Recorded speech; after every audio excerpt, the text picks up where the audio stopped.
നമ്മുടെ ആ പ്രൊജക്റ്റ് നടക്കില്ലെന്ന് തന്നെ എൻ്റെ ഒരു എക്സ്പീരിയൻസ് പറയട്ടെ. ഞാൻ മറ്റുള്ളവരെ എനിക്കറിയില്ല. എൻ്റെ ഒരു ഞാൻ ലൈഫിൽ അനുഭവിച്ച ഒരു എക്സ്പീരിയൻസ് ഞാൻ നിങ്ങളോട് പറഞ്ഞു വരുന്നു.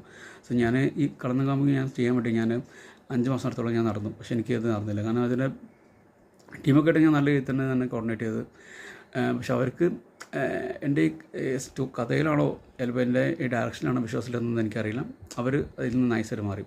പക്ഷേ അതിൽ ഞാൻ ഇപ്പോഴും സപ്പോർട്ട് ചെയ്യുന്ന 2 പേര് പറയുന്നത് എൻ്റെ ക്യാമറമാനും അതിൽ ഹീറോ ആയിട്ടുള്ള ഒരു പയ്യനുണ്ടായിരുന്നു. പുള്ളി എന്നെ നല്ല സപ്പോർട്ട് ചെയ്തിട്ടുണ്ടായിരുന്നു. പക്ഷേ എന്താ പറയുക, മറ്റുള്ള കാരണവശാൽ എനിക്ക് പ്രൊജക്റ്റ് എനിക്ക് ഡ്രോപ്പ് ചെയ്യേണ്ടി വന്നു. കാരണം വെച്ചാൽ അവർ ഭാഗത്തുനിന്നും പിന്നെ മറ്റൊരു ഹീറോയിനെ കിട്ടാൻ വേണ്ടി ഞാൻ ഒരുപാട് ഞങ്ങൾ ശ്രമിച്ചതാണ്. പക്ഷേ എനിക്ക് കിട്ടിയില്ല. അങ്ങനത്തെ ഒരു ക്യാരക്ടറാണിത്, കളന്നകാമുകിയിലെ ക്യാരക്ടർ എന്ന്. പക്ഷെ അതെനിക്ക് കിട്ടിയില്ല വിചാരിച്ച പോലെ. പിന്നെ അത് പ്രൊജക്റ്റ് എനിക്ക് ഡ്രോപ്പ് ചെയ്യേണ്ടി വന്നു. പിന്നെ ഞാൻ കുറച്ച് കാലം ഞാൻ വേറെ ഇതിലായിരുന്നു. അപ്പോൾ അതിനുശേഷം എൻ്റെ ഒരു സുഹൃത്ത് വഴിയാണ് എന്നോട് പറഞ്ഞൊരു ചെറിയ ഷോർട്ട് സിനിമ ചെയ്യാൻ പറ്റാൻ ശ്രമിക്കുക, ഒരു കഥ ഉണ്ടാക്കാൻ പറഞ്ഞു. അപ്പോൾ ഞാൻ ആദ്യം പറഞ്ഞത് ഈ കളന്നകാമുകിയുടെ കഥയാണ്.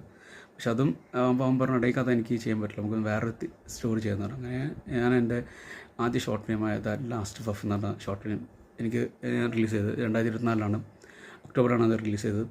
അത് ഞാൻ ഒരു 2024 ഫെബ്രുവരി ലാസ്റ്റ് വീക്ക് മുതൽ ഞാൻ അതിൻ്റെ സ്റ്റോറിൻ്റെ ഇതിൽ ഇരുന്നു.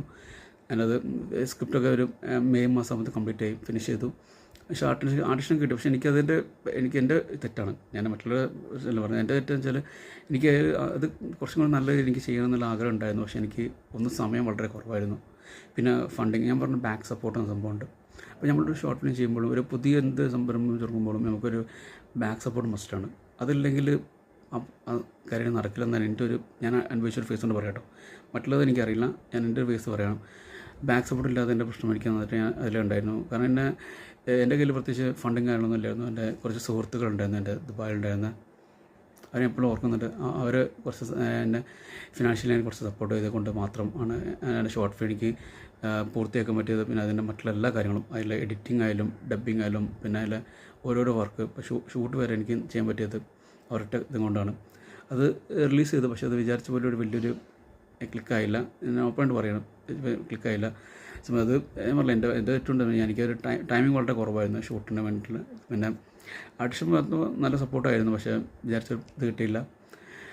എന്താ പറയുക, നമ്മളിപ്പം ഞാൻ പറഞ്ഞില്ലേ, തിരക്കഥ സംഭവം എല്ലാവരും പറഞ്ഞ് നല്ല രസമായിട്ടുണ്ടായിരുന്നു. പിന്നെ നമ്മൾ സമയം പെട്ടെന്ന് എടുത്ത് തീർക്ക് പറയും. ഞാൻ പിന്നെ തുടക്കക്കാരൻ ലെവലിൽ ചെയ്തതാണ് സംഭവം. പക്ഷെ എനിക്ക് വലിയൊരു സക്സസ് ആയില്ല.